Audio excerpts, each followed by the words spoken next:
नमस्कार, स्वागत आहे तुमचे आमच्या चॅनलमध्ये। आवाज महामुंबईचा, शोध बातमीचा, कौल मनाचा। चला तर मग आमचे चॅनल शेअर करा, लाईक करा आणि सबस्क्राइब करा। धन्यवाद। श्री चंडिका ग्रामदेवी महोत्सव तळा। चंडिका देवी सभामंडपाच्या कामाचा लोकार्पण समारंभ नामदार भरतशेठ गोगावले यांच्या हस्ते संपन्न झाला। 2024-25 श्री चंडिका ग्रामदेवी महोत्सव उत्साहपूर्ण वातावरणात संपन्न। सालाबादप्रमाणे माननीय नामदार भरतशेठ गोगावले यांना सदर महोत्सवात आयोजकांनी आग्रहाचे आमंत्रण दिले होते। आयोजकांच्या विनंतीस मान देऊन उपस्थिती दर्शवली। तसेच मंदिर सभागृह आणि सुशोभीकरण करण्यासाठी नामदार भरतशेठ गोगावले यांच्या प्रयत्नाने देण्यात आलेल्या निधींमधून पूर्ण करण्यात आलेल्या विकास कामांचा लोकार्पण समारंभ देखील गोगावले यांच्या हस्ते यावेळी करण्यात आला।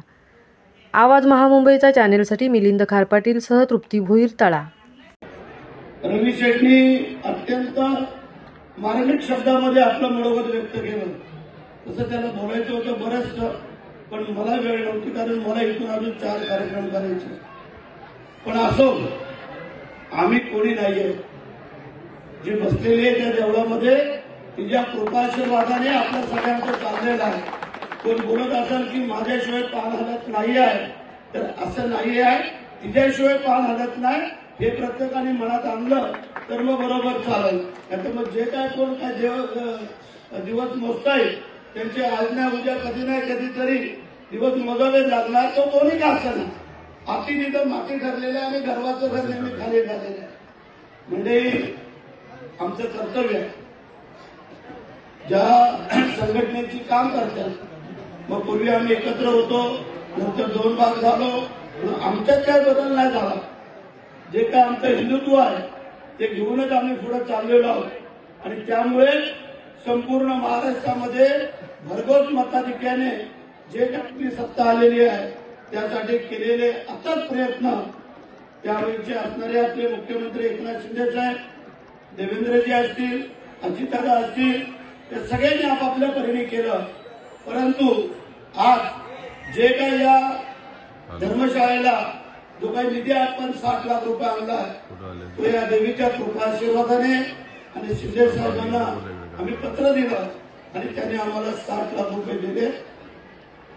तळेवाल्यांचं कधीच पोट भरत नाही, कारण छोटा तालुका आहे ना, तर त्यांना जेवायला जास्त लागतं आणि म्हणून करता त्यांनी जे अजून काय 50-60 लाख रुपये सांगितलेले आहेत ते देवीच्या समोर सांगतो, तेही तुम्हाला घेऊन हे काम तुमच्या कार्यक्रमाच्या अगोदर इथं सुसज्ज असं झालेलं असाल असं मला वाटतंय। आणि तुमच्या सगळ्यांच्या सहकार्यातून एक सामान्य शेतकऱ्याचा मुलगा आज मंत्री म्हणून आपल्या समोर आहे। बऱ्याचशा लोकांच्या पोटात दुखलं की भरतशेठ निवडून येता कामा नये, भरतशेठ मंत्री होता कामा नये।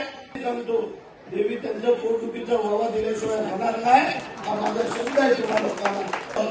श्रीमंतांचे नाही आहे, काय सांगितलंय, माणसाचं घर मोठं असण्यापेक्षा माणसाचं घर मोठं असण्यापेक्षा माणसाचं मन मोठं असावं लागतं। नाहीतर घर मोठं आणि मन खोटं आहे, काय उपयोग आहे।